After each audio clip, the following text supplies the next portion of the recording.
Ce nouveau live Twitch Kate in the USA ce soir, c'est consacré aux comédies musicales Made in USA, comédie musicale américaine. Alors pour ceux qui nous rejoignent et qui ne connaissent pas vraiment le principe de Twitch, alors c'est une plateforme qui permet l'interaction. Bonjour Franck, bonjour Louis, je vois que vous êtes déjà avec nous, merci d'être là. Donc la plateforme Twitch, c'est vraiment des lives et les personnes qui souhaitent intervenir peuvent intervenir sur le chat en commentant, en contredisant, enfin voilà, avec tout ce qui vous passe par la tête, vous pouvez le mettre dans le chat, donc c'est sympa de pouvoir interagir. Alors vous êtes assez nombreux à nous suivre, mais sans être inscrits et sans être abonnés à la page, c'est dommage parce que justement, vous ne pouvez pas interagir. Alors les semaines précédentes, la semaine précédente, nous avons parlé, dans les dernières semaines, on a parlé de la prohibition, on a parlé des gangster movies liés à la prohibition, on a parlé des twists dans le cinéma américain, pas du twist, pas de la danse des années 50. On a parlé de nos feel-good movies préférés des années 80. De quoi d'autre on a parlé James, aide-moi. Quel était déjà le bonsoir. Ah, mais j'ai oublié, oublié de présenter James aux manettes. Je suis alors là vraiment navrée. Moi, c'est Kate et aux manettes, nous avons James. Bonsoir, Bonsoir James. à tous. Bonsoir à tous. Alors, qu'est-ce qu'on a fait les semaines dernières? Tu as parlé de prohibition, on a fait les gangster movies, on a fait les sagas. Ah oui, Ouais. la semaine dernière, c'était les sagas dans le cinéma Tarantino américain. aussi, nous dit Louis. Et oui, on a parlé aussi de Tarantino il y a quelques semaines, mais la semaine dernière, c'était les sagas. Donc on a vraiment... déjà, on a essayé de savoir ce que c'était une saga, on a donné la définition, on s'est mis d'accord sur le nombre de volets, d'opus pour composer une saga, et puis chacun y allait de sa saga préférée. On a un petit peu décortiqué tout ça. Voilà, donc c'est un peu l'idée. Et ce soir, nous allons décortiquer ensemble les comédies musicales. Alors, qui nous a rejoint, James? Est-ce que tu peux me dire? Donc on a Louis et Francky qui sont arrivés. Oui. Et là, ça commence à venir tranquillement. Ok, tranquille. Est-ce que est-ce que vous avez révisé vos classiques pour ce soir, Franck et Louis? Est-ce que... Alors, il y a Charlize aussi, je crois, qui nous a rejoint, si je On me nous dit, trompe. je sais pas si c'est moi, mais ça ne fonctionne pas. Ah, alors là, c'est embêtant, Si on a un effectivement. souci de... Alors, de Louis n'a diffusion. pas révisé, visiblement. Il y a Phil 63 06 28 qui, je pense, nous a rejoint. Bonsoir, Ouais. Phil. Alors Phil nous dit Emma Stone, Uma et les évadés avant toute chose. Alors, quand j'ai choisi le thème de ce live, de cette soirée, j'ai pensé un petit peu à David of Toulon et à Phil 63 28 06. Je mélange les chiffres. Tu crois vraiment que c'est son Les numéro noms. de téléphone? Non, je crois pas que ce soit son numéro de téléphone, mais bon, voilà. On va parler forcément des maçons ce soir. Bon, je vais pas dire pourquoi, je vais pas spoiler d'entrée, On a un peu compris pourquoi. mais on va forcément parler des maçons. Un film de merde et une actrice de merde. Pas du tout. Alors, un film que tu n'as pas vu, donc que tu ne peux pas juger, C'est pas faux. et qui est un très grand film. C'est ce qu'on appelle un préjugé. Exactement. Alors, Louis nous dit j'ai révisé, mais Mais Disney, Ah, mais Disney. Ah oui, c'est bien ça. je pense que là déjà il nous a mis bien dans l'embarras. Non, pas dans l'embarras, parce qu'on a quand même des choses à dire sur les Disney. Évidemment, ce sont des comédies musicales. Après, ce sont les comédies musicales à Broadway, parce que les films en eux-mêmes, voilà, c'est quand même pas de vraies personnes qui chantent. Enfin, qui chantent vraiment, mais c'est pas des humains, quoi, à l'image. Je vais y arriver, là, je sors l'air. Ah, il chante derrière la caméra, c'est déjà pas mal. Oui, ils chantent derrière la Phil caméra. nous dit Les Évadés, c'est le meilleur film du monde. Oui, je suis Oui. assez d'accord. Oui. D'ailleurs, si tu vas sur Internet Movie Database, qui est la Bible. La Bible. La Bible des films du cinéma, tu verras que le film est classé numéro 1 devant tous les autres films, devant Le Parrain, devant Star Wars, devant plein d'autres films, même Le Retour vers le futur. Dommage que le titre spoil la fin quand même. C'est vraiment ce qui gâche un peu le film. C'est que d'entrée, on sait ce qui va se passer. C'est un peu dommage. Donc Louis nous dit, lui il voit Ferris Bueller comme le meilleur film du monde. Ah. Bon. Alors, dans Ferris Bueller, il y a alors il me semble qu'il y a des chansons d'ailleurs dans Ferris Bueller. Donc c'est bien parce que tu as fait la bonne transition. Ça nous permet de rebondir sur ce que c'est une comédie musicale. Je vais y arriver. Alors déjà, une comédie musicale, évidemment, en tout cas dans l'industrie cinématographique, c'est arrivé avec le cinéma sonore. Pour ce qui est du cinéma, bien entendu. Avec le cinéma muet, on ne peut pas vraiment considérer les films comme des comédies musicales. Alors, je me suis posé la question et je vous la pose. Il y a quand même quelques films qui sont des comédies musicales et qui ont remporté des Oscars. C'est pas la majorité, bien sûr, mais il y en a quand même. Il y a 7 comédies musicales qui ont remporté l'Oscar du meilleur film. Il y en a un qui n'a pas remporté l'Oscar du meilleur film, mais qui a obtenu quand même quelques Oscars. Et ce que je me demandais, c'était voilà, si The Artist, qui a donc obtenu l'Oscar du meilleur film, est-ce qu'on peut considérer comme une comédie musicale? Quand j'ai fait mes recherches pour cette émission, eh bien, The Artist faisait partie des comédies musicales. Alors moi, ce que je me dis, c'est que c'est un petit peu contradictoire avec la définition qu'on en donne, puisqu'on dit que dans l'industrie cinématographique, une comédie musicale, eh bien, la comédie musicale, ça a commencé avec le cinéma sonore, le cinéma parlant. Parce qu'on peut dire les deux. Donc il me semble que c'est... Alors bien sûr, The Artist est venu, c'est 2012, donc c'est bien plus tard. Mais voilà, moi je me pose cette question. En tout cas, le postulat de départ, c'est que dans le cinéma, il faut qu'il y ait du cinéma parlant. C'est l'alliance entre la musique, la danse, le chant et le théâtre, enfin, et le jeu et la scène, la mise en scène. Alors, est-ce qu'il y a des commentaires à cette question pour The Artist? Alors Louis nous dit The Artist, c'est pas une comédie musicale, il aurait dit plutôt du burlesque. Et Phil nous dit que les meilleures comédies musicales, ce sont tous les films d'Elvis. Alors, les meilleures comédies... Alors, est-ce que vraiment les films d'Elvis peuvent être considérés comme des comédies musicales? Alors, ce sont, oui, des moments chantés au milieu du film. Alors, ça dépend de la définition. Quand j'ai réfléchi à la définition, par exemple, j'ai exclu de ma liste. Alors, j'ai fait une petite liste d'exclusion, justement.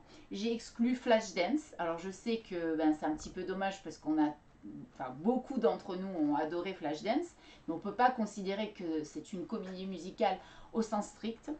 Même si c'est devenu une comédie musicale après, puisque ça a été monté, mais après, ça n'a pas été en sens inverse. En général, une comédie musicale est adaptée justement de Broadway, puisque la naissance des comédies musicales, c'est bien sûr Broadway et New York. Hein, c'est vraiment, c'est l'Amérique et en particulier Broadway.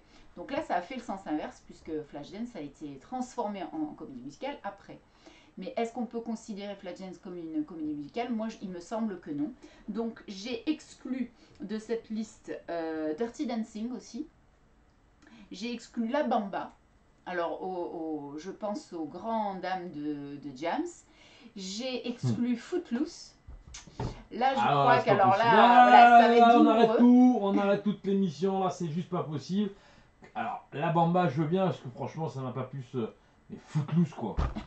Ils sont tout le temps en train de danser, tout le temps en train de chanter. C'est pas possible, c'est une comédie musicale. Alors, ça dépend de ce qu'on donne comme définition de la comédie musicale. Alors, moi, déjà, on va un petit peu revenir sur la raison pour laquelle je voulais parler des comédies musicales et après, on se mettra d'accord.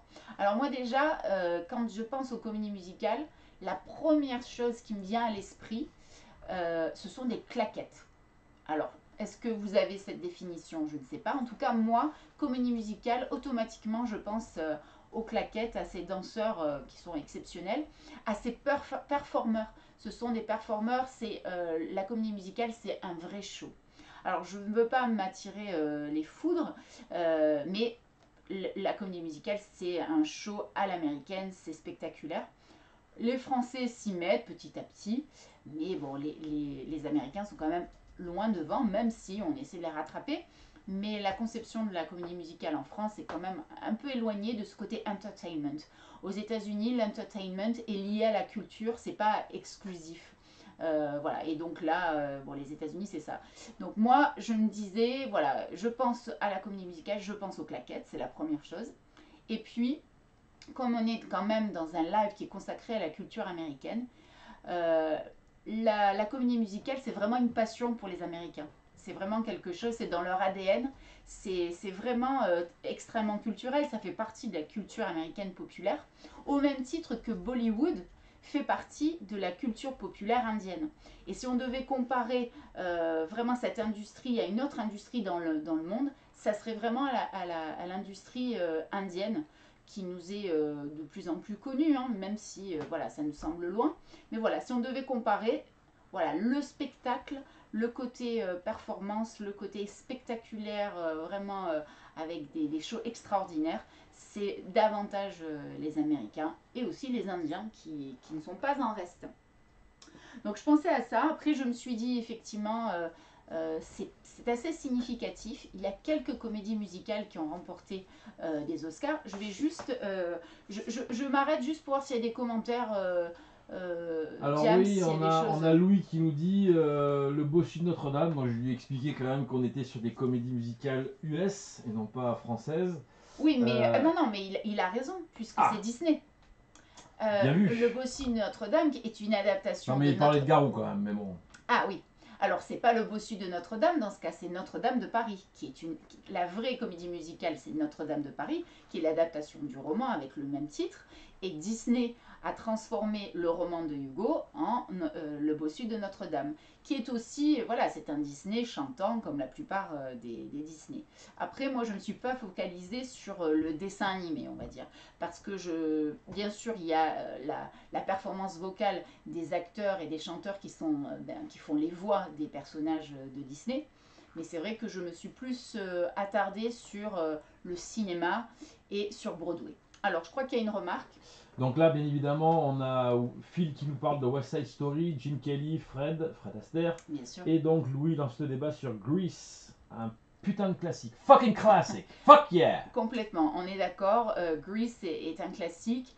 Alors, qu'est-ce qu'on aime dans Grease? Alors, je crois que c'est ces musiques. Bon, bien sûr, c'est les musiques entraînantes.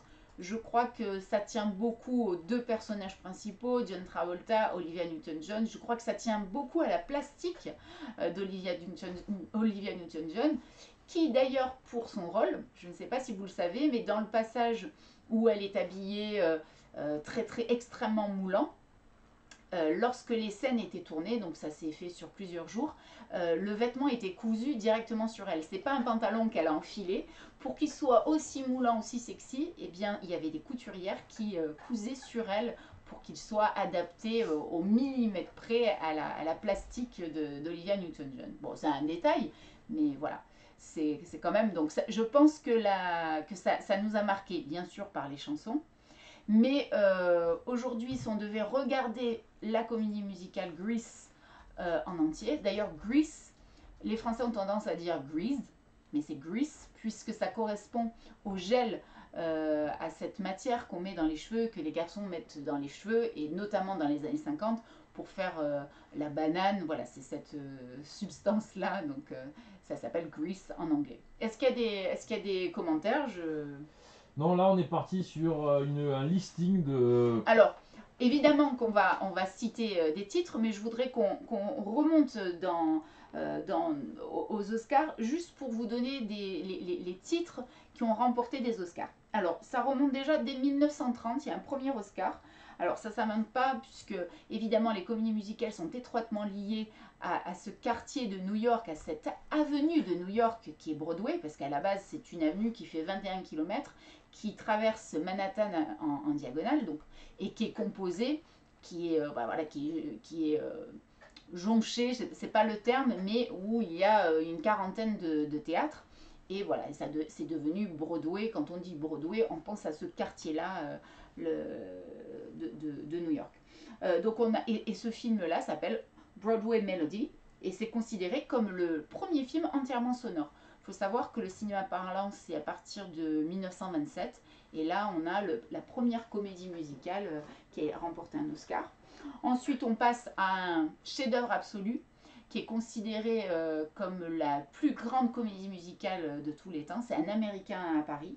Alors, on le doit à Vincente Minnelli, qui n'était autre que le papa de Liza Minnelli, et le futur époux de Judy Garland, qui elle-même a joué dans Le Magicien d'Oz, qui est une grande comédie musicale, et leur fille, dont Liza Minnelli, a tourné des comédies musicales, et notamment New York, New York, de Martin Scorsese. Voilà, alors Martin Scorsese, on en a parlé il y a quelques semaines quand on parlait des gangster movies. Il n'a pas fait que des gangster movies, puisqu'il a fait une comédie musicale à grand succès. Voilà, New York, New York. C'était juste pour la parenthèse. Donc, Un Américain à Paris, vraiment la plus grande, considérée comme la plus grande comédie musicale de tous les temps, qui a obtenu quand même 6 Oscars. Après, toujours de Minnelli, on a Gigi, avec beaucoup de français au générique, 9 Oscars. West Side Story. Alors, je voudrais juste m'arrêter sur West Side Story parce que je crois que vous en avez parlé. James, dis-moi, ouais. Qui c'est qui a parlé de West Side Story? West Side Story, c'est Phil. Alors, West Side Story, alors il va sortir. Bon, maintenant que les cinémas ont réouvert, on peut dire que ça va être bientôt. Je ne sais pas quand, je n'ai pas vérifié la date de sortie. Mais Steven Spielberg a tourné un remake de West Side Story. Alors, toujours pareil, là, on considère West Side Story comme l'une des plus grandes comédies musicales de tous les temps. C'est inspiré de Roméo et Juliette de Shakespeare. On a même la scène du balcon de Roméo et Juliette, mais sauf que là, c'est la scène des escaliers de secours de la ville de New York. Quand on voit la ville de New York, on a vraiment cette image de ces immeubles avec les escaliers de secours à l'arrière, voilà, qui serpentent les murs. Eh bien, la scène du balcon de Roméo et Juliette a été adaptée en la scène des escaliers de secours. Et bon, alors l'autre particularité, bien sûr, c'est l'origine des personnages qui sont de Porto Rico et l'opposition entre les filles et les garçons dans une scène mythique qui s'appelle America. Et là, dans cette scène, c'est vraiment l'opposition de deux conceptions, de deux visions des États-Unis, de l'immigration américaine, et c'est à ce titre très intéressant. On a d'un côté les filles qui sont ravies d'être aux États-Unis parce que c'est la société de consommation. Donc là, on est dans les années 60 et on est déjà dans la dénonciation de ça. Et d'un autre côté, les garçons qui, eux, ont perçu une forme de racisme aux États-Unis, que c'est pas facile quand on est étranger, et notamment quand on a un accent. Alors aujourd'hui, il y a un mot qui est très à la mode, c'est la glottophobie. Par exemple, Castex, beaucoup de gens se moquent de son accent, de notre Premier ministre. Et bien là, c'était les débuts de la glottophobie, puisqu'ils expliquent dans le titre que lorsqu'on est aux États-Unis, qu'on est immigré, qu'on a un accent, c'est pas si facile que ça, alors que les filles, elles sont complètement convaincues que c'est très bien. Est-ce qu'il y a des commentaires? Ça continue avec, on a quoi? On a du Beetlejuice, je sais pas trop pourquoi. Louis nous dit que Sweeney Todd était une comédie musicale, je savais pas, donc je vais brûler le DVD. Mary Poppins, on a aussi ah oui, Mary Poppins. Moulin Rouge. Ah oui, Moulin Rouge de Baz Luhrmann, je voulais en parler. Là, qui est une autre. Le Moulin Rouge, on est dans quelque chose aussi de très spectaculaire avec des vraies performances. Ça me fait penser, quand je pense à Moulin Rouge, je pense à Hugh Jackman dans. Alors aidez-moi. The Greatest Showman. The Greatest Showman, voilà, on est dedans. Je crois qu'il y a un petit problème technique. James, dis-moi si je me trompe. Non, ça fonctionne, j'ai cru. Apparemment, Phil nous dit que ça saccade un petit peu. D'accord. Alors pour ceux qui nous rejoignent, on est dans un live Twitch Kate in the USA qui est consacré ce soir aux comédies musicales. N'hésitez pas à vous abonner à la chaîne, c'est gratuit et ça vous permet d'échanger avec nous, de commenter, d'apporter votre pierre à notre discussion. Voilà, ça enrichit la discussion, qu'on soit nombreux et chacun à sa perception des choses. Donc aujourd'hui, on parle des comédies musicales américaines qui sont le succès des comédies musicales américaines, c'est Broadway, puisque la plupart des grandes comédies musicales que l'on connaît au cinéma ont d'abord débuté à Broadway. Voilà, donc sur scène.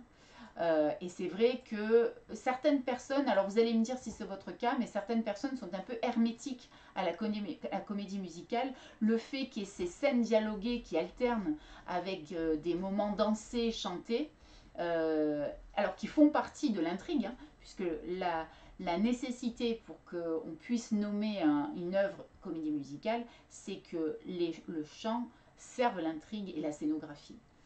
Voilà, donc je sais que certaines personnes sont un peu hermétiques lorsque c'est dans un film, puisque des personnages qui sont tranquillement en train de parler subitement se mettent à chanter, ça peut perturber. En tout cas, lorsqu'on n'a pas cette... bon voilà, si on n'est pas très friand de ce type de cinéma, lorsqu'on le voit sur scène, parce que moi, je le dis d'expérience, j'étais pas une grande fan des comédies musicales au cinéma parce que je trouvais ça un peu artificiel, pour être honnête. Même si je ne peux que saluer la performance des acteurs, puisque les acteurs sont chanteurs, danseurs, c'est quand même extraordinaire. Quand on les voit sur scène, la vision est complètement différente. C'est vraiment quand on les voit danser, chanter sur scène et jouer la comédie, on se dit, bon voilà, les réserves qu'on pouvait avoir, elles s'envolent tout de suite. Donc si vous avez l'occasion un jour d'aller à Broadway, bien sûr, et aussi à Londres, hein, puisque le quartier West End de Londres, c'est un peu l'équivalent de Broadway. D'ailleurs, beaucoup de comédies musicales qui ont débuté à Broadway, et vice-versa d'ailleurs, ils s'échangent un petit peu les comédies musicales. Le Fantôme de l'Opéra à Londres, c'est depuis, ça doit faire 40 ans qu'il y est, et il a débuté sur Broadway, tout comme Cats, tout comme Les Mis, Les Misérables. Alors, je ne sais pas s'il est encore à Broadway. Bon, là, de toute manière, il faut savoir qu'à Broadway, même si la ville de New York a repris une vie pratiquement normale, les comédies musicales, les théâtres ne rouvriront qu'au mois de septembre. Et beaucoup de gens attendent avec impatience une comédie musicale énorme qui s'appelle Hamilton. C'est vraiment voilà, c'est la comédie musicale du moment. Si vous voulez jeter un coup d'œil, Hamilton, c'est sur l'histoire américaine. Voilà, donc on disait juste que Broadway, bien entendu, c'est l'inspiration, c'est le point de départ des films qui deviennent des comédies musicales. Ils s'inspirent, ils sont l'adaptation en général de succès de Broadway, sachant que l'âge d'or du cinéma américain en ce qui concerne les comédies musicales, c'est les années 40-50 avec Minelli notamment, George Cukor aussi. Voilà, il y a quand même une période. Ça s'est un peu ralenti, bien sûr, ces dernières années, avec une reprise, avec, bien entendu, un film qui nous a beaucoup marqué, avec une actrice qui nous marque énormément, puisqu'on en parle à chaque live. J'ai nommé, alors j'attends la réponse impatiente de Phil, Emma Stone, bien sûr.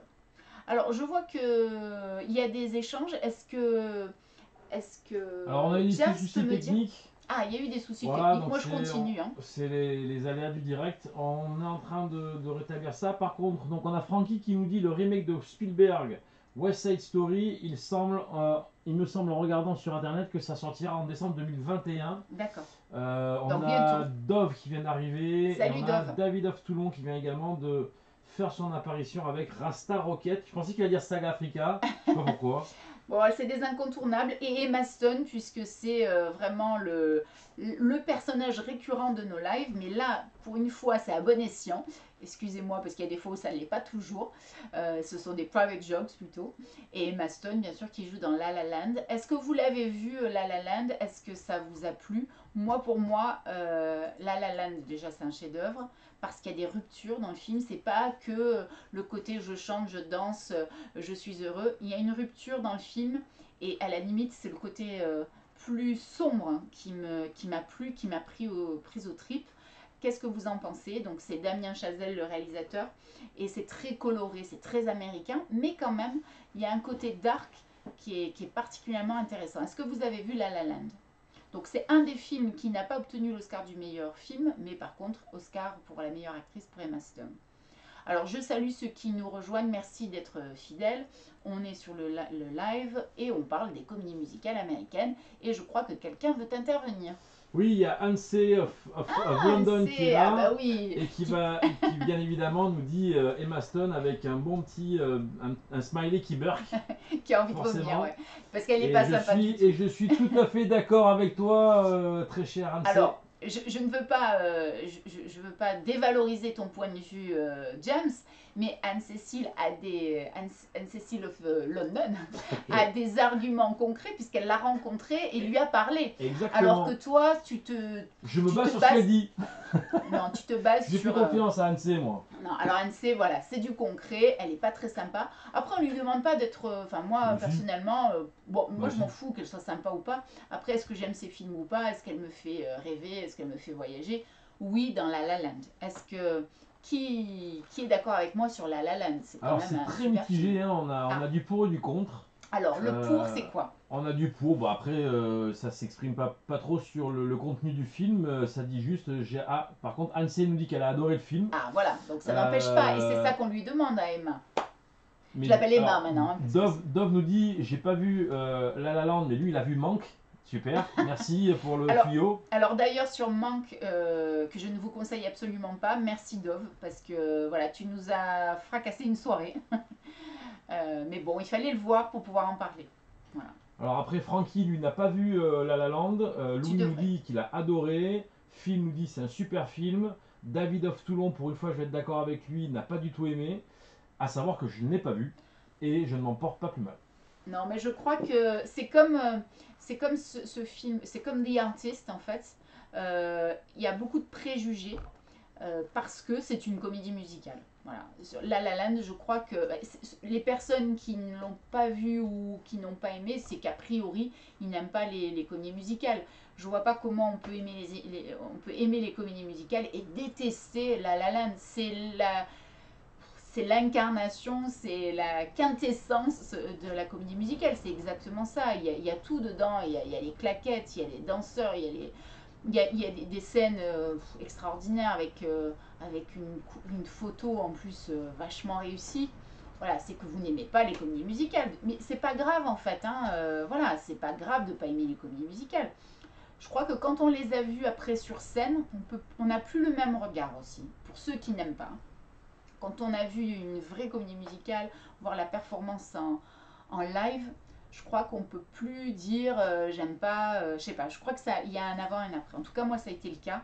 Tant que j'avais pas vu Grease sur scène, j'étais pas très fan du film. Et puis après, je l'ai redécouvert. Donc il y a un avant et un après. Et puis il y a des gens qui sont convaincus dès le départ. Hein. Voilà, mais pour ceux qui nous rejoignent, on a quand même exclu de notre palmarès des meilleures comédies musicales et des comédies musicales dans sa définition, dans la définition. On a exclu Flashdance, Footloose, Dirty Dancing, La Bamba parce que c'est pas exactement. Parce que c'est un scandale. Alors c'est pas que c'est un scandale, c'est que les scènes chantées ne viennent pas véritablement s'intégrer à l'intrigue. C'est pas exactement ça, c'est qu'ils pètent les plombs, ils se mettent à danser pour Footloose, c'est quand même un peu ça. Et ils chantent pas. Et la comédie musicale, c'est quand même une performance de chanteur. C'est les trois, on peut pas exclure l'un en fait. C'est chanteur, danseur et la comédie, le jeu. Et quand il nous en manque un, on n'est pas tout à fait dans une comédie musicale. C'est pour ça qu'on a exclu Flashdance. Alors, elle danse, mais elle chante pas. D'ailleurs, c'est Irene Cara qui chante les morceaux les plus connus. C'est pas l'actrice dont je ne me souviens plus du nom. Il n'y a pas grand monde qui se souvient du nom, par contre, ils se souviennent d'autre chose. Et ils se souviennent de sa plastique. Voilà. Mais comme dans Grease pour Olivia Newton-John, ce qu'on a retenu, c'est le pantalon moulant, cousu sur mesure sur elle d'Olivia Newton-John. Je me rappelle plus de son nom, mais par contre, je sais qu'elle a fait une série qui a vachement marché. Oui, Elleworld. Okay. Ouais, bien sûr. Elle a.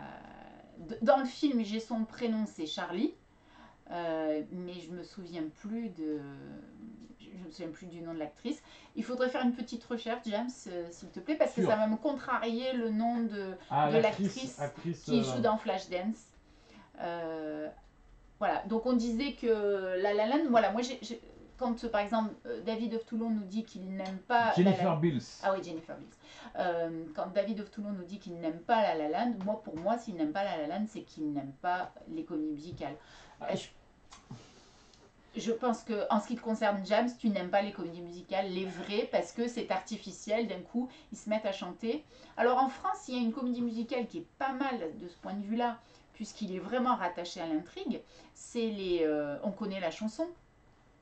C'est vrai que, puisque ce sont des chansons qui sont liées à la réplique précédente, donc c'est pas mal. Alors voilà, bon, ça c'est en France, mais c'est pas la comédie musicale au sens où bah, ils dansent pas hein, dedans. Donc il manque quelque chose pour que ce soit la définition de la comédie musicale à l'américaine, la performance extraordinaire avec des danseurs, des chanteurs qui, voilà, qui, sont, voilà, qui sortent du lot quoi. C'est voilà, On connaît la chanson, ce qui est un très très beau film, on n'a pas des danseurs. Donc voilà, c'est la définition, c'est l'alliance de la danse, du jeu et bien sûr du chant. Voilà. Alors je vois qu'il y a des commentaires. James. Oui, qu'est-ce qu'on a comme commentaire? On a Neymar qui fait pas mal de comédie musicale quand il est sur la pelouse.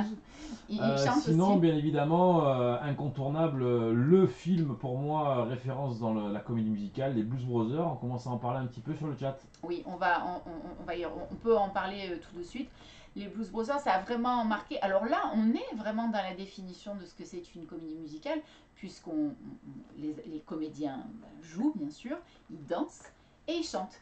Alors là, il y a quand même des guests extraordinaires. Là, ils se sont payés un plaisir quand même.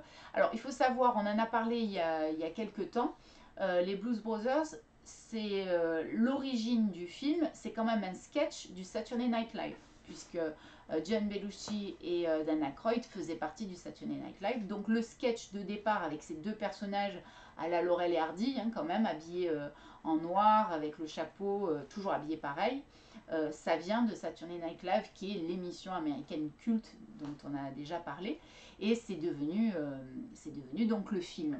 Alors dans les guests, alors je vais sûrement oublier, mais on a Aretha Franklin, on a Cab Calloway qui chante Minnie the Moocher, on a qui d'autre? On a, aidez-moi, parce James Brown, on a James Brown, on a Ray Charles. On a Carrie Fisher, alors qui chante pas. Alors Carrie Fisher qui chante pas mais qui balance des obus sur son ancien mari, Voilà. Dan Belushi. Ouais. On a Spielberg qui fait une apparition. Et au niveau des chanteurs, on a peut-être oublié quelqu'un. On a dit Ray Charles, James Brown, Cab Calloway, Aretha Franklin. Bon, je pense qu'on a. C'est déjà pas mal. Donc là, c'est gros morceau avec des guests. C'est pas le cas de toutes les comédies musicales. Alors, bien sûr, les Fred Astaire, ils avaient besoin de personne d'autre. Hein. Leslie Caron, tous ces gens, c'était des.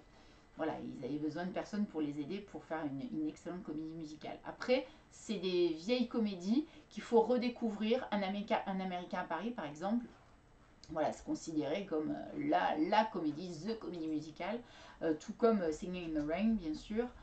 Voilà, ça c'est pour remonter dans le temps. On a My Fair Lady qu'on n'a pas cité dans les films à Oscar, dans les comédies musicales à Oscar. On a La Mélodie du Bonheur aussi, qui est de Robert Wise, tout comme West Side Story. Donc pour le même réalisateur, deux comédies musicales qui ont remporté un Oscar, c'est pas rien. On a parlé de Chicago. On s'est posé la question de The Artist. Voilà, ça pose un peu problème. Alors, il y a une remarque. Alors, j'ai Anne-Cécile qui nous parle de Hamilton, Funny Girl and Book of Mormon et qui nous dit qu'apparemment ça doit être pas mal. Oui, alors ça, c'est les comédies musicales en vrai. C'est au théâtre. Et qui sont jouées à Londres. Est-ce qu'il y a des adaptations prévues sur ces films? Alors là, je ne sais pas. Je vous avoue, je ne sais pas. Je sais que Hamilton, je ne sais pas si c'est déjà à Londres. Anne-Cécile, réponds-moi si tu le sais. Hamilton, je pense que c'est plus américain et que ça ne doit pas être encore arrivé en Angleterre. En tout cas, la comédie musicale en vogue à New York, c'est Hamilton. Voilà. Après, après peut-être qu'un jour, toutes ces comédies seront transposées en film. Alors, j'ai pas tout compris dans le chat. On a Dove et David ils sont pas forcément d'accord sur est-ce que les Blues Brothers sont une comédie musicale. Et en fait, c'est David qui aurait le fin mot qui dit si Kate le dit, c'est excellent. Non, je pose la question, mais il y a du jeu, il y a du chant et il y a de la danse. Après, il y a quand même certaines caractéristiques de la comédie musicale, même si c'est pas l'exemple même de la comédie musicale, je suis d'accord. Euh, oui, on peut se poser la question. C'est pas West Side Story, voilà, c'est pas la même chose, mais quand même, voilà, on peut. Je pense que ça en fait partie plus que Footloose, même si ça fait de la peine à James. Voilà, à un moment donné, voilà, il faut accepter que Je vais Footloose. accepter, je vais accepter. Je sais pas, alors, dans Louis les. nous parle de The Mask. Je sais Ah pas oui, si ça peut correspondre à de ah, la comédie musicale parce que ça parle beaucoup, ça chante et ça danse, mais ouais, on est, oui, peut-être. Ouais, j'avais pas pensé à The Mask, oui, peut-être. Après, c'est pas exactement quand on pense à The Mask, on se dit pas c'est une comédie musicale. C'est pas la première chose qu'on associe. Alors qu'il y a il y a des films où on n'en discute même pas. La La Land, c'est évident que c'est une comédie musicale. On se pose pas la question. Là, si on commence à se dire oui, mais c'est que c'est peut-être pas exactement la définition. Il y a des films où c'est tranché, on sait que c'est une comédie musicale. Voilà, il n'y a pas tortillé. Est-ce qu'il y a autre chose? ben, on Oui. sent qu'il y a quand même. Tu vois, par exemple, Dove of London of Bomb Soda nous dit les Commitments. Ah oui. Comédie musicale ou pas? Ouais, mais comme c'est un groupe, c'est l'histoire d'un groupe, donc ils chantent. Mais est-ce que ça danse tant que ça? Pas vraiment. C'est pas la mise en scène à la West Side Story.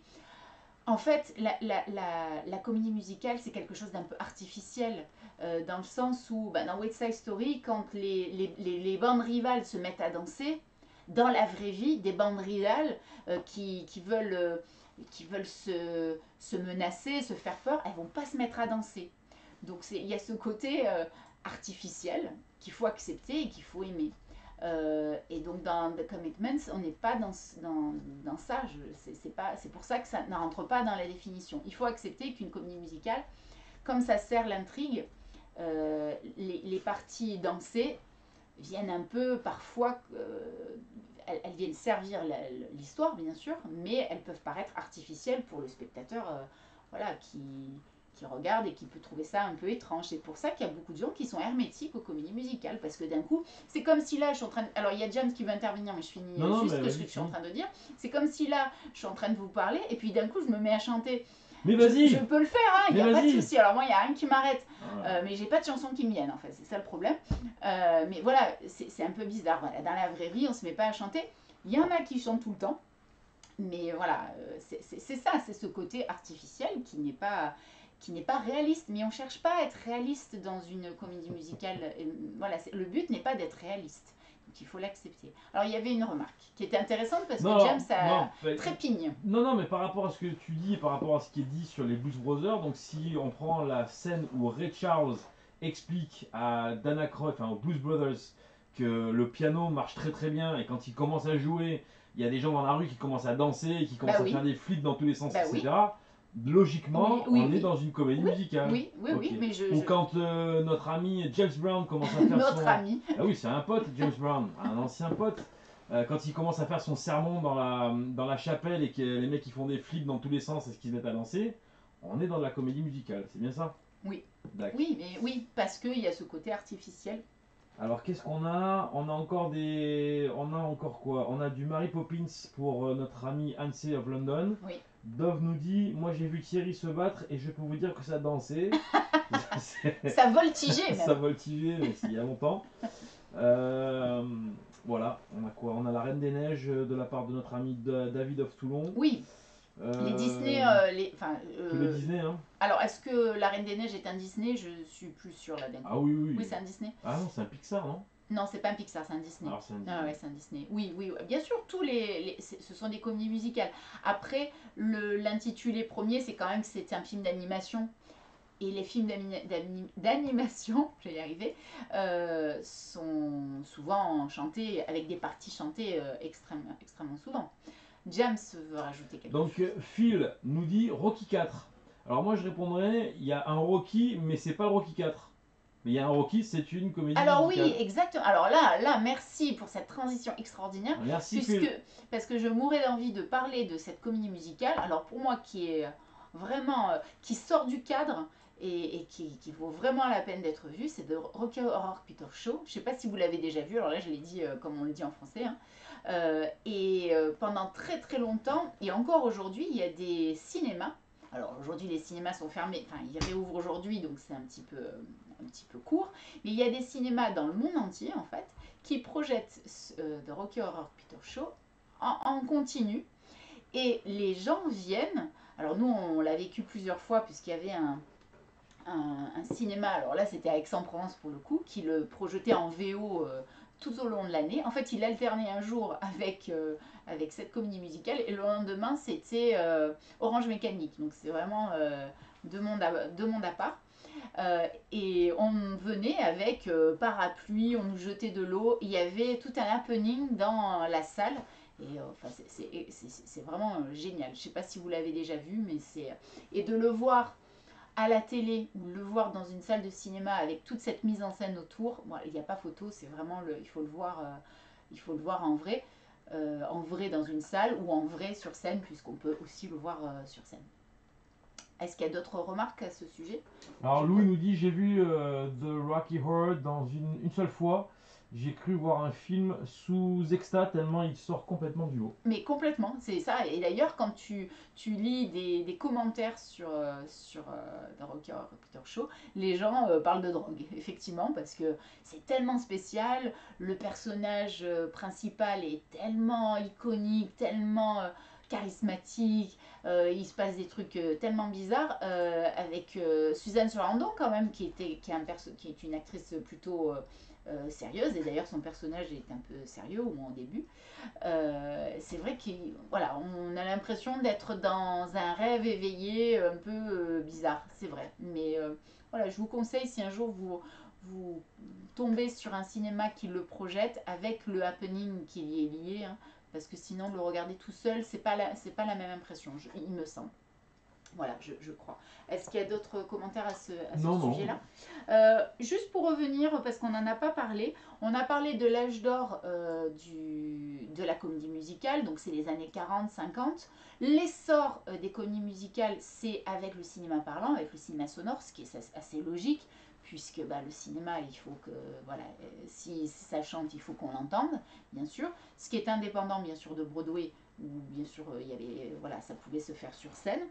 Et l'une des premières comédies musicales, enfin ce qu'on considère comme la première comédie musicale, ça s'appelle The Black Crook, l'escroc noir, et c'est la fin du 19e. Donc déjà, il y avait des parties chantées, dansées, il y avait plusieurs corps d'artistes, on va dire, des artistes, des danseurs, des chanteurs, des comédiens, parfois des comédiens qui savaient faire tout, dès la fin du 19e siècle. Et quand on remonte dans l'historique, les premières œuvres qui allient les trois arts, ça remonte déjà au XIIe siècle. Donc c'est quelque chose que l'humain avait pressenti et a créé avec du temps. Au XVIIIe aussi, en Italie, on voit des comédies musicales naître. Donc c'est assez vieux. Et enfin, voilà, il y a quelque chose qui nous attire dans la comédie musicale. Mais c'est très bizarre cette relation à la comédie musicale. Soit très souvent, soit on adore, soit on déteste. Il y a rarement de juste milieu. Je ne sais pas si vous êtes d'accord avec moi, mais c'est... voilà. Alors je vois dans le chat que, alors je ne sais pas qui le dit, mais on me parle de Shrek. Alors c'est toujours pareil, le film d'animation où il y a des chansons, oui, en plus dans Shrek à la fin il danse, tous les personnages dansent, oui, mais la comédie musicale c'est quand même du spectacle vivant, des vrais comédiens voilà, qui chantent, qui dansent, soit sur scène, soit sur la pellicule. Et le film d'animation est souvent composé de chansons. Donc je ne suis pas sûre qu'on puisse considérer Shrek comme une comédie musicale. Voilà, voilà, juste pour répondre à cette remarque. Est-ce qu'il y a une autre remarque? Non, il y a Phil et Louis qui sont repartis. Ils ont fait Retour vers le futur, mais Back in Time, puisqu'ils sont en train de parler de twist dans le cinéma. Ah, d'accord, ils veulent revenir. Ils sont en train de débattre sur, je crois, Collatéral. Est-ce qu'il y a un twist, pas un twist? Ah, d'accord. Twist and Shout peut-être, c'est la musique donc de Ferris Bueller que chante. Ah oui. Voilà, mais non, sinon il y a. Ok. Alors, juste une autre précision, la comédie musicale, ça coûte très cher. C'est peut-être pour ça aussi qu'il n'y en a pas tant que ça et qui ont eu des grands succès et qui sont arrivés jusqu'aux Oscars, c'est que ça coûte cher. Ça multiplie les corps de métier en fait. Et puis une comédie musicale, ça demande beaucoup de travail, beaucoup d'effets il y a des effets spéciaux, il y a le chant, il faut des chorégraphies, il faut quelqu'un qui écrive les chansons, les musiques. Donc ça multiplie les interlocuteurs, on va dire. Mais tout ça, il faut que ça passe tranquille, quoi, ça passe crème, comme on dit. C'est-à-dire qu'on ne sente pas l'effort qu'il y a derrière. Il faut vraiment que tout coule de source. Et je trouve que La La Land, je suis désolée, je suis peut-être pas très objectif, mais ça coule. Voilà, ça coule. Ryan Gosling, je savais même pas moi qu'il était capable de faire ça, quoi. Et ça, c'est les Américains. Nous, en France, Pas les Canadiens, hein, mais bon. oui, non, mais c'est les Américains qui sont capables de faire ça avec leurs acteurs. Nous, on est les Français, alors même si ça évolue quand même, on est quand même dans les comédiens, les chanteurs sont quand même dans des cases. Les Américains, ils n'ont pas ce problème. Et je pense que ça résout beaucoup de choses au niveau des comédies musicales. Ça ne choque pas un acteur qui va devenir chanteur ou un acteur qui est déjà chanteur. Nous, à part, honnêtement, si on va vraiment citer un comédien en France qui était capable de chanter et danser, pour moi, il n'y en a qu'un, et c'est un chanteur, acteur de musical, c'est Yves Montand. Il n'y en a pas 36. Johnny, excusez-moi pour ceux qui sont fans de Johnny, c'était un chanteur exceptionnel dans son genre, mais c'était un acteur, bon voilà, il n'a pas fait que des chefs-d'œuvre. Eddie Mitchell, c'est un grand chanteur, il a fait de bons films, mais c'est pas comparable, voilà. Donc je crois que le seul qui sort du lot, c'est Yves Montand, et d'ailleurs les Américains se sont pas trompés. Yves Montand, il a joué dans Milliardaire avec Marilyn. Donc voilà, donc je crois que la comédie musicale aux États-Unis, c'est aussi ce que c'est parce qu'ils acceptent voilà, les doubles étiquettes. Ils sont pas, les comédiens, les acteurs ne sont pas cantonnés dans un registre. Ça ne gêne pas. Et très souvent, l'autre jour, je regardais un épisode de Murder et un des personnages qui n'a rien de très fun dans la série, Oliver, pour ceux qui connaissent, il s'est mis à chanter. Il chante super bien, le gars. Voilà, on a l'impression que les comédiens américains, les acteurs américains, ils savent tout faire. Voilà. Et je crois que ça participe du succès des comédies musicales. C'est qu'ils sont polyvalents. Après, il y a des écoles d'économie musicale depuis très longtemps, que ce soit en Angleterre ou aux États-Unis, c'est leur truc. Fame, c'est pas un fantasme, quoi. Voilà. Le film Fame, c'est juste une représentation de choses concrètes. Voilà, je ne sais pas si Fame, vous considérez que c'est une comédie musicale, je vous pose la question, Alan Parker. Moi, je crois que Fame, voilà, puisqu'il y a des chanteurs, des danseurs, des comédiens, on est dans la comédie musicale et on a un morceau phare. Comme souvent dans les comédies musicales, il y a un morceau qui se détache. Dans La La Land, il y en a bien sûr un qui a remporté l'Oscar de la meilleure chanson d'ailleurs. Dans, je parlais de, mince, j'ai oublié dans West Side Story évidemment qu'il y a America, il y a Maria. Voilà, il y a des morceaux phares. Dans Le Magicien d'Oz, il y a Somewhere Over the Rainbow c'est quand même significatif. Ce morceau Somewhere Over the Rainbow, je pense que vous pouvez le faire écouter à des jeunes. Alors ils vont pas identifier, ils vont pas parler de Judy Garland, ils vont pas dire le Magicien d'Oz, Victor Fleming, qui est d'ailleurs le réalisateur de Autant n'emporte le vent. Ils vont pas dire tout ça, mais ils vont reconnaître le morceau. Voilà, ils vont pas dire Dorothée avec ses souliers rouges là et ces êtres bizarres qui composent le film, mais ils le connaissent, ça leur est familier. Donc voilà, les comédies musicales aussi font ressortir des morceaux phares systématiquement. Voilà, je sais pas si vous êtes d'accord avec ça, là je suis un peu péremptoire. James, qu'est-ce que tu en penses? Oui, non, moi j'étais en train de lire un petit peu les commentaires. Donc on a, qu'est-ce qu'on a? On a Phil qui nous dit chaton sous la pluie, chat c'est vrai. Ok. Louis nous parle des films avec Marilyn Monroe, donc tu Mais parlais oui, de mon temps. David of Toulon n'a pas l'air convaincu par La La Land, puisqu'il dit La La Land ça coule. Dove nous parle de Bourville. Et Phil, qui est très objectif, nous dit que Elvis est le meilleur acteur du monde.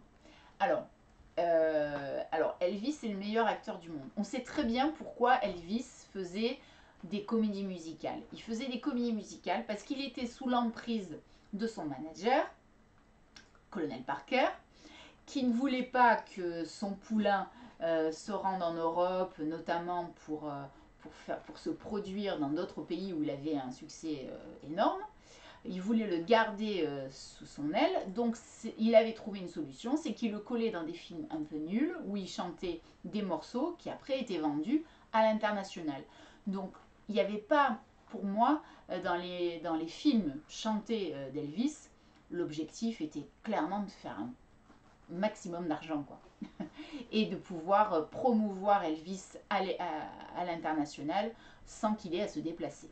Est-ce que, est-ce que Phil, tu es d'accord avec cette définition, enfin cette explication? Je pense que tu l'es.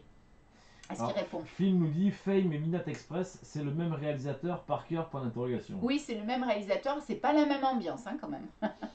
Là, on n'est pas dans la même ambiance. Par contre, on a deux musiques et on n'a pas parlé des compositeurs de ces musiques. C'est essentiel. On a parlé des morceaux phares. Et bien sûr que les compositeurs de ces comédies musicales à grand succès, c'est eux c'est eux. Il y a le réalisateur, mais il y a surtout le compositeur de la musique. C'est essentiel. Bon, dans les musiques de films en général, mais en particulier dans les comédies musicales, quoi. Est-ce que. Enfin, je sais pas s'il y a un commentaire là-dessus, James. Non, il y a juste Phil qui nous dit oui, c'est un acteur nul, Elvis. Ah, voilà, c'est un acteur nul, un chanteur, voilà, c'est le chanteur qu'on connaît. Mais les films, bien sûr, mais c'est un peu des comédies musicales.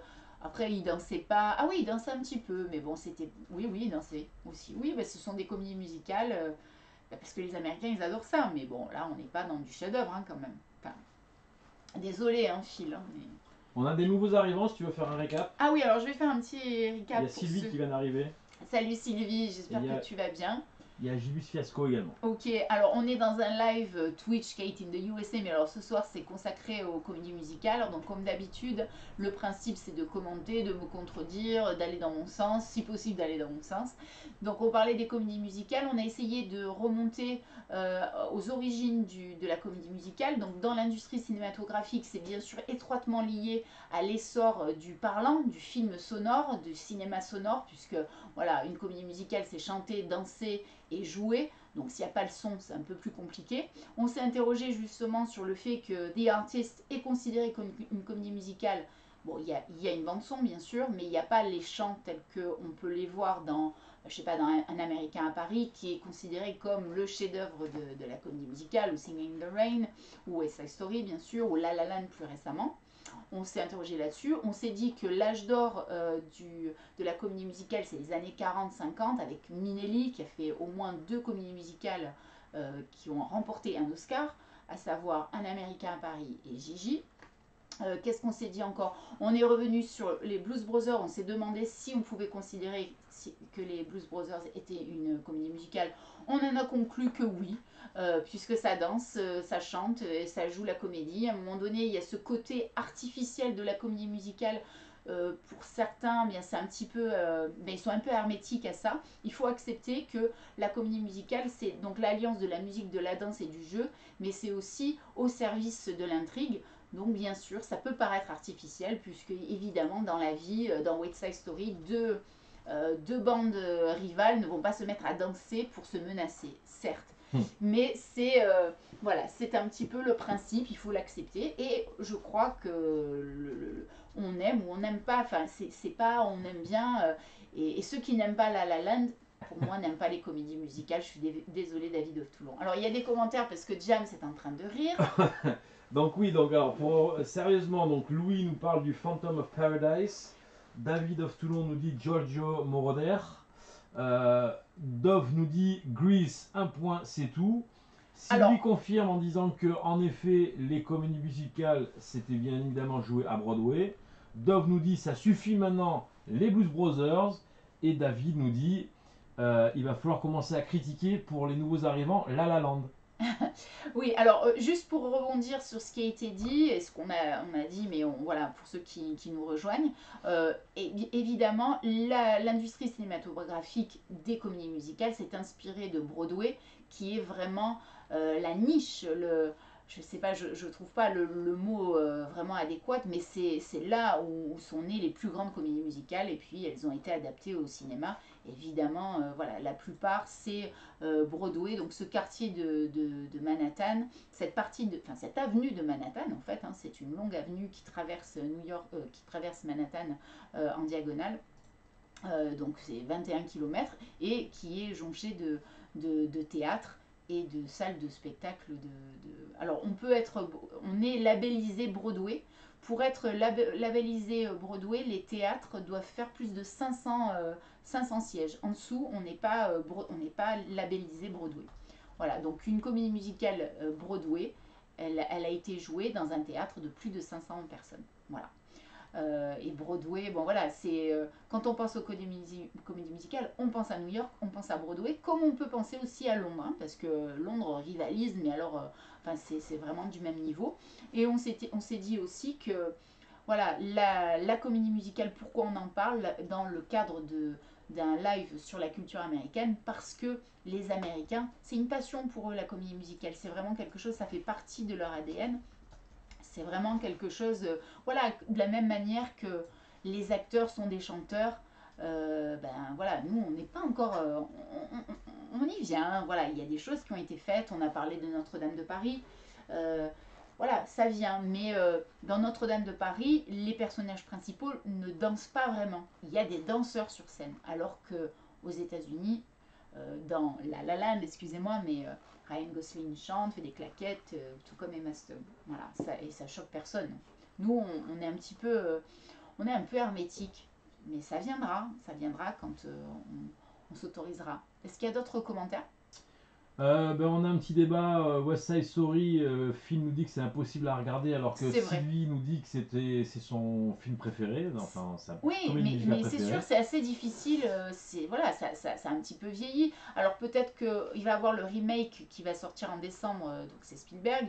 Peut-être que ça va donner un coup de fouet, un coup de jeune au film. Voilà, mais c'est vrai que c'est un petit peu vieilli. C'est-à-dire que quand on l'a vu et qu'on l'a aimé, on peut le revoir, mais le faire découvrir à des plus jeunes, c'est quand même pas si facile. Voilà. Tout comme Grease, on a parlé de Grease. Voilà, c'est une super comédie musicale, mais c'est un peu vieilli aussi, bien sûr. Alors il vaut mieux la voir en vrai, puisque ça se joue sur scène, hein. Alors bien sûr, c'est pas Olivia Newton-John et John Travolta, mais c'est des acteurs, chanteurs et danseurs qui sont très très bien. Oui. On a Louis qui nous dit Mamma Mia avec Meryl Et Streep. oui, bien sûr, Mamma Mia, c'est vraiment, oui, c'est un excellent exemple de comédie musicale à succès, chantée, alors dansée aussi, puisque ça a été joué à Broadway et à Londres aussi, et c'est dansé, oui, tout à fait, ça en fait partie. Autre chose? Il y a David of Toulon qui nous dit comment on faisait avant La La Land pour aimer les comédies musicales. Ben, c'est une question que je te pose, David of Toulon. Est-ce que tu es vraiment quelqu'un qui aime les comédies musicales? Bon, allez, excluons La La Land. Quel est le film comédie musicale qui te plaît, quoi, à part les Blues Brothers? Est-ce qu'il y en a un? Ah bah, je pense qu'à parler de Big Brother, ne doit Voilà. pas rester grand chose. Alors, je vois qu'il y a High School Musical. Alors ça, évidemment, ça a fait connaître la comédie musicale aux jeunes générations. Donc ça se mérite là. Après, voilà, c'est pour les ados, hein, mais ça le mérite de faire chanter, danser des comédiens. Et nous, on n'est pas habitués quand même à voir des comédiens multicasquettes. Voilà, des artistes multicasquettes. Nous, on est cantonnés avec une étiquette et on a du mal à enlever les étiquettes. Quand un chanteur se met à jouer la comédie, on est un peu sceptique, et en sens inverse, c'est valable aussi. Est-ce que James, il y a un autre Alors tout à commentaire? l'heure tu parlais de Montand qui était l'un des seuls et je sais plus qui nous a dit dans le chat, il a parlé de Patrick Bruel. Alors Patrick Bruel n'est pas un grand danseur. Voilà. Voilà. Mais c'est un excellent chanteur comédien. Il a fait effectivement, je suis entièrement d'accord, j'adore Patrick Bruel. Mais après, dans le côté musical, qui n'est pas la comédie musicale et le musical, c'est encore deux choses différentes. Le musical, c'est plus européen, la comédie musicale, c'est plus américain à l'origine, mais bon, on peut y voir quand même un point commun. Yves Montand, c'est quelqu'un qui était capable de danser, de chanter et de jouer la comédie, donc lui, il est vraiment complet à ce niveau-là, même si Bruel, effectivement, peut passer d'un film à un concert sans problème et en excellent. Je suis entièrement d'accord. Mais je crois que Yves Montand, et si les Américains l'ont fait jouer, l'ont porté au nu, c'est pas pour rien quand même, hein, je pense. Il y a apparemment un commentaire parce que Jam se rigole. Non, il y a Louis qui nous dit les deux top of the top et fuck Cathy, je suis navré mais Dirty Dancing et Footloose. Oui, mais je suis pas d'accord. Alors effectivement, ça danse, mais je crois pas que ce soit. En tout cas, dans les recherches que j'ai faites, Dirty Dancing n'arrive pas en premier dans les comédies musicales, tout comme Footloose. Je suis navrée. Je sais que vous êtes fan, hein, mais à un moment donné, il faut accepter. Voilà, je crois qu'il faut faire preuve de. Voilà, il faut reconnaître quand on a tort, c'est tout. Ça fait du bien parfois. Alors, du coup, dernière petite remarque, on a une remarque de Phil qui nous dit Saturday Night Fever. Alors, oui, dans alors, quoi Saturday Night Fever, je me suis posé la question. Alors, c'est au service de l'intrigue. Ça ne chante pas, Saturday Night Fever. Ça danse. C'est un peu. Ça fait partie de l'histoire, mais parce que le but, c'est de danser. Parce que l'intrigue porte sur la danse. Mais ça ne fait pas de l'histoire du film une comédie musicale. Je crois pas, en tout cas. Je suis casée. Enfin, je sais pas. Voilà, pour que ce soit une comédie musicale, il faut qu'il y ait les trois réunis. Voilà, il faut qu'il y ait la danse, le chant et le jeu. Et il y a certains films qui n'y correspondent qu'en partie, donc ça en fait pas des comédies musicales. Mais ça reste des films où on chante, enfin où on danse là en l'occurrence. Voilà. Il y a une remarque. Alors on a Melina qui nous a dit tout à l'heure qu'elle adorait Grease et Ouais. que plus récemment elle a aimé The Greatest Showman. Oui, on Est-ce en que a tu peux nous parlé. en parler On en a parlé tout à l'heure. On a parlé de Grease par rapport à la tenue d'Olivia Newton-John qui était cousue sur elle le matin des tournages pour qu'elle se soit le plus moulant possible. Donc c'est vrai que le succès et ce qu'on a comme souvenir de Grease, c'est étroitement lié à John Travolta et Olivia Newton-John, et puis les musiques qui sont bien. Mais le film, effectivement, il a vieilli. Alors après, c'est une banalité, je dirais. À chaque fois, on dit oui, ça a vieilli. Je le revendique. C'est moi qui. Enfin voilà, c'est pas bien ce que je dis, ça a vieilli, mais forcément, ça vieillit. Donc, alors, certes, il y a des films qui vieillissent mieux que d'autres. Mais là, après, ça a le charme vintage, je crois. Voilà, si on devait les revoir. Mais c'est vrai que ça a vieilli.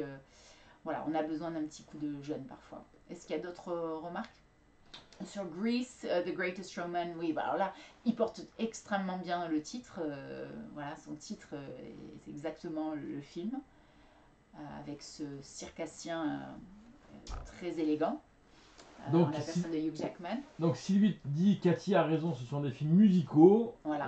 Dove répond de toute façon Kate a toujours raison. Merci. Et David of Toulon nous dit sauf pour La La Land.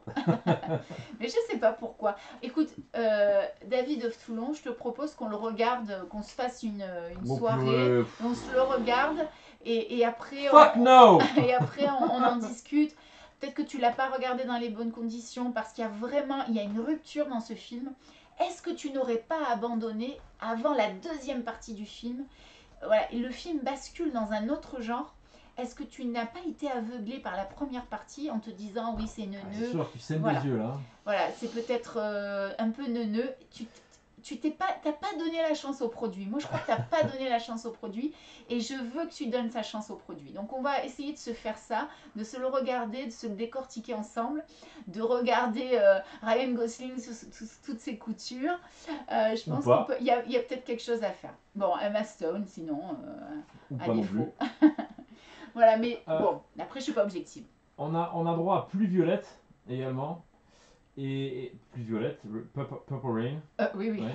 J'avais pas. Voilà. Mon cerveau a mis un certain temps. Et puis Sylvie revient sur ce fameux Les Guilles Moulants de Olivia Newton-John. Alors excusez-moi parce que moi j'ai pas vu, j'ai dû voir une fois. Il est le seul à n'a jamais avoir vu. Non, j'avoue que c'est pas quelque chose qui m'a marqué.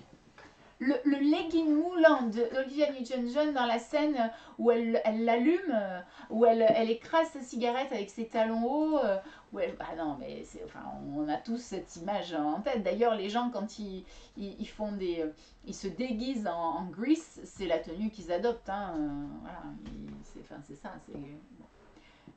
Alors, Moonwalker. Ah, alors Moonwalker.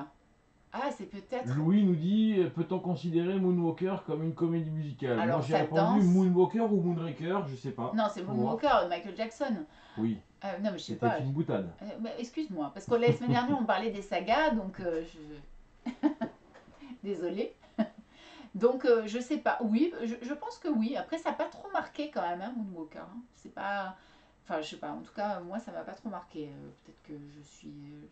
Il me semble pas. Est-ce qu'il y a d'autres remarques? Non, et puis écoute, non, Je vois Pitch Perfect, aucun rapport. voilà, Voilà. Ouais, on en revient toujours à voilà, la même chose. voilà. Mais voilà, est-ce que vous voulez me citer? Moi, je vais vous donner alors, une comédie musicale qui, pour moi, incarne la comédie musicale. Alors, c'est pas forcément. Oui, c'est forcément ma préférée. Est-ce que vous avez On vraiment. a compris ce qu'était la tienne, on l'a compris, hein. Pas la peine Voilà. de faire un dessin. Hein. Ouais, ça fait partie. Alors, Alors, donc on là, a David Toulon. Ah, c'est Grease.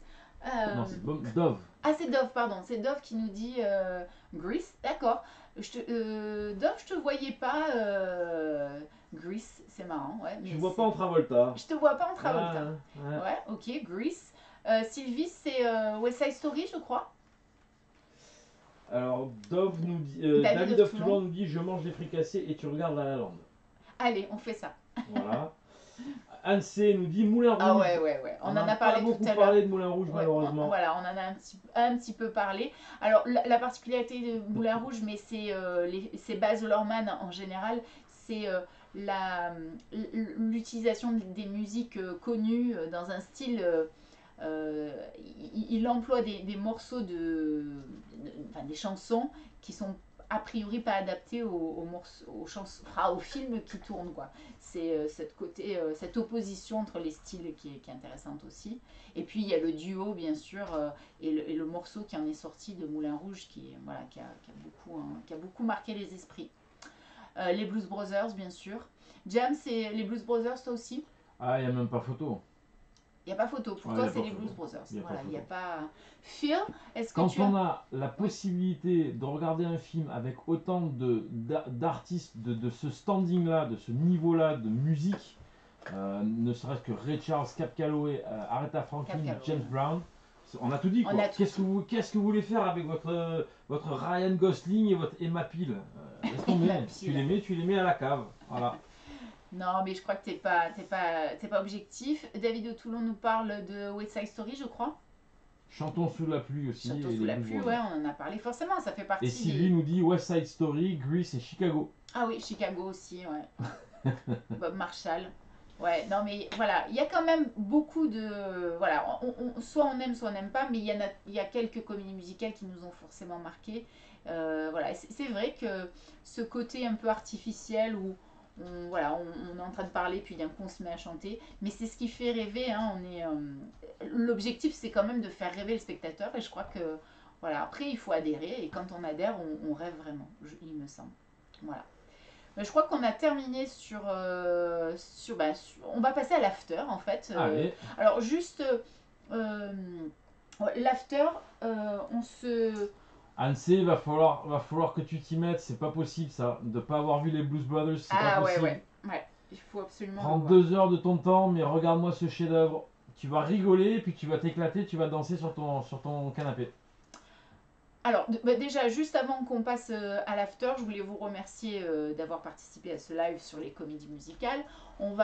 Ça sera posté de toute manière ça restera sur Twitch pendant 15 jours et moi je posterai sur ma chaîne YouTube que je viens de créer. Donc il y a déjà quelques petites choses, dont mes chroniques sur Top FM. juste pour vous dire que le 1er juin, ouais, je fais une chronique sur Top FM de 7h à 9h sur la prohibition et je pense qu'elle va être pas mal. Dans les semaines à venir, j'ai des interviews de personnes qui sont parties s'installer aux États-Unis. Cette semaine, c'était Florence, qui vit à New York depuis 33 ans, qui est partie jeune fille au père et qui maintenant travaille aux Nations Unies. Et puis j'ai une chaîne TikTok aussi, je vais faire des petites vidéos rigolotes pour annoncer les Twitch. Enfin voilà, il y a plein de choses. Donc de toute manière, je communique sur ma page Facebook, Kate in the USA. Et puis si vous avez assisté à ce live sans vous abonner, essayez de le faire, comme ça vous pouvez interagir avec nous et c'est ce qui enrichit la discussion évidemment. Allez, on passe à l'after. Alors ce soir, j'ai 3 films à vous proposer. On va voir qui est le plus rapide. Alors, est-ce que David of Toulon va garder son titre qu'il n'a jamais gagné, bien évidemment, mais bon. Alors, le premier film est pas évident à trouver. Alors, on en a parlé ce soir. Il me semble qu'on en a... Oui, on en a parlé. Hop, j'arrive. Allez. Alors, c'est un film dont on a entendu parler ce soir. Alors oui, ce soir on en a parlé. Alors, ça sert à rien de mettre des réponses en avance. On n'a pas encore montré la... Non, alors tous les films ne sont pas représentés dans ce Name the Movie. Voilà, c'est ceci, hein, Name the Movie. Hop.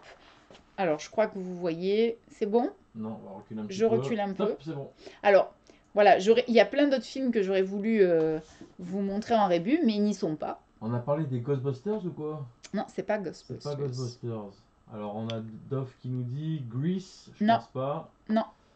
2001 Odyssey Alors, de l'espace. on s'est posé la question sur est-ce que c'est une comédie musicale. On a dit que ça n'en était pas une, justement. Alors, Sylvie Looney Hair. Non.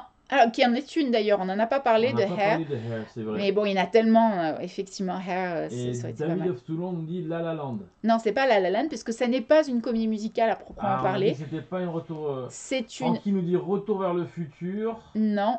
Louis nous dit Dirty Dancing. Non plus. Alors, c'est un film qui est avec un acteur dont on a beaucoup parlé ce soir, puisqu'il fait partie du casting d'une des comédies musicales dont on a le plus parlé ce soir. Et là, il n'est pas dans une comédie musicale, mais il danse. Alors, on a David of Toulon qui dit les Blues Brothers. Non, parce que c'est Saturday Night Fever. Voilà. C'est Saturday Night Fever. Bravo, Dove. Et alors, Anne-Cécile pose une question. Oui, vous êtes producteur d'une nouvelle comédie musicale en France. Vous avez un lead acteur français et une lead actrice française à choisir. Who do you pick? J'y pense depuis tout à l'heure et je me suis arrêté à M. Pokora. alors moi j'ai réfléchi à ça et j'ai une partie de la réponse parce que je ne comprends pas que le dessin animé, enfin le film d'animation la musique c'est M avec Vanessa Paradis, un monstre à Paris. Donc c'est un film français, hein, c'est un film d'animation français avec des chansons donc créées par M et chantées par M et Vanessa Paradis. Je suis extrêmement étonnée que ça n'ait jamais été monté en comédie musicale. C'est l'exemple même du film qui doit être en comédie musicale. Alors après, on va pas mettre Vanessa Paradis, c'est bon.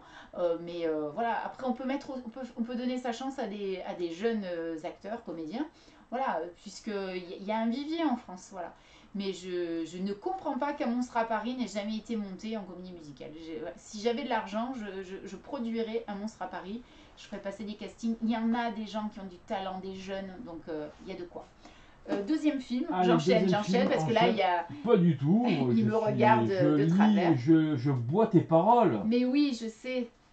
Alors, je vérifie quand même. Je bois tellement tes paroles que je suis ivre. Ivre de bonheur. Alors, 2 petites secondes, j'arrive, je me lève.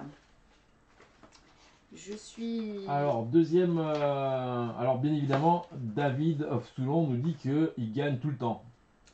Pas du tout. Il dit c'est faux, je gagne à chaque fois. Alors, aucun rapport avec les comédies musicales, parce qu'il n'y en avait pas, hein, donc j'allais pas vous les inventer. Mais c'est un film assez connu. Alors, on va se mettre un peu sur là. Alors, c'est pas une comédie musicale. Non. UBS. Qu'est-ce que c'est que ce film? Alors, c'est un film qui a je dirais 6 ans, 7 ans. Alors, on a droit à quoi? Alors, quelles La sont La les Land. réponses? Non, Non. toujours pas. Alors, aucun rapport avec les comédies musicales. Hein. Aucun rapport avec les comédies musicales, mais bon, ça c'est David. Donc, on n'est pas étonné. C'est pas facile. Hein. C'est pas facile. Là, Alors, on a là quoi, j'ai monté d'un cran parce que c'était trop simple. Là, Est-ce qu'il y a Sam Worthington dans le film? Non. Non. Alors là, moi je suis largué. Recule légèrement. Si je vous Ah ouais, dis... il manque un indice. Je recule légèrement parce qu'il manque l'indice à droite là-bas. Décale-toi par là. Hop. Encore un peu. Hop. Et c'est quoi? Il y a une télévision avec un gars qui meurt avec un avion. Le Loup de Wall Street. Non. Phil dit Tom Hanks, mais Tom Hanks c'est pas un film, c'est un acteur. Phil. Mais un jour, il y aura un film qui s'appellera Tom Hanks, hein, c'est clair. D'ailleurs, Tom Hanks ne chante pas. Hein. Nixon. Non. Non, c'est pas Nixon. Les Évadés. Mais pas du tout. Castaway. Alors attendez, j'ai un doute. Je vais quand même vérifier que je me suis pas trompée de page. Ouais, parce qu'alors là, franchement. Non, c'est ça. Ouais, ok. Bah, c'était Network. Social Network. Social Network. Ouais. Ah, mais peut-être qu'il y en a un qui avait trouvé là. Ils étaient chauds patates là. Je crois pas. Non, David Non. of Toulon, t'avais pas trouvé Social Network? Tu l'as même pas vu de toute façon. Tu sais même pas que ça parle de Facebook. Et bon, alors vraiment, là, Allez, le dernier c'est un pour, test de rapidité. pour départager Dove Bomb Soda de Dove Bomb Soda. Alors, test de rapidité. Test de rapidité. Alors, qu'est-ce qu'on a? Ah, mais oui, ben ça c'est facile ça. Alors, Louis nous dit Social Network, c'est quoi ce rebut de merde? Désolé. C'est vrai que je t'avoue que c'était un rebut de merde. Alors, c'est pas Rasta Alors, Rocket. non, c'est pas Rasta Rocket, bien évidemment. Ah, et ça y est, c'est Phil qui a trouvé. nous dit E.T. Exactement. Bien joué. Voilà, ça bien fait juste 3 fois que tu le passes, hein, celui-là, je veux Ah pas bon dire, mais. Non, Eh, pas si, 3 si, fois. si, Ah si, si, si, bah, si. parce que j'adore. Donc on a une égalité entre Phil et Dove. Alors j'en donne un pour les... Allez. Allez, un dernier pour vous départager ce soir. Celui-là il compte 2 points, donc celui qui trouve il a gagné. Alors, Sans moi, un on compliqué ou un simple? Bah, là il y a du level, hein. Il y a David déjà, donc David of Toulon qui doit avoir un problème de lag puisqu'il répond à peine E.T. Ah bah alors j'en ai un parfait parce que je l'avais pas vu. C'est une comédie musicale. Ah, une comédie musicale. Alors, on a droit à quoi? Recule légèrement sur la droite. Top. Marvel. Un bateau qui coule. Une maison C'est avec. difficile. Donc c'est une comédie musicale. On en a parlé ce soir. State Fair. C'est le même réalisateur que Autant n'emporte le vent. Est-ce que je me trompe pas là? Peggy Sue. Non, non. La La Land. Non. Putain, mais arrête avec La La Land, David of Toulon. Recule légèrement voir le dernier. Il y a une montgolfière. Mary Poppins. Alors, c'est pas Mary Poppins, mais... David nous dit je vous merde. Melina nous dit magicien d'Oz. Exactement. Good job. Bien joué Melina. Et ben voilà. Donc c'était une question à 2 points et c'est toi qui remporte donc ce superbe quiz, cet after. Et tu as coiffé sur le poteau Dove et Phil. Et Phil. Et d'ailleurs, bien évidemment, David of Toulon n'a même pas marqué un point, mais il gagne tout le temps. C'est bien. Bon, bah écoutez, je vous remercie. Mais j'espère que ce live consacré aux comédies musicales eh bien, vous a plu et qu'on a pu un peu déchiffrer, décortiquer tout ça. Et puis voilà, se remémorer surtout de bons moments parce que les comédies musicales, c'est fait pour rêver. Donc voilà, de se rappeler des moments de La La Land qui nous ont fait rêver, c'est toujours bien, n'est-ce pas David of Toulon? Et on se retrouve prochainement. Alors, on ne connaît pas encore le thème du prochain live, mais je communiquerai dessus sur les réseaux sociaux. De toute manière, on va réfléchir à ça. Et on vous attend nombreux la prochaine fois. N'oubliez pas de vous abonner à ma chaîne Kate in the USA et puis à tous les autres médias sur lesquels on est. On s'excuse aussi un petit peu pour les problèmes techniques. Oui. On a eu un petit souci de connexion en début d'émission. Okay. Mais j'espère que ça s'est bien rétabli. Eh bien, écoute, moi je m'en suis pas aperçue évidemment, mais voilà, donc c'était voilà, moi j'ai continué comme si de rien n'était, je m'en suis pas aperçue. Merci à tous, passez une bonne soirée, et puis j'espère vous retrouver la semaine prochaine. Bye. Bye bye. Merci à tous.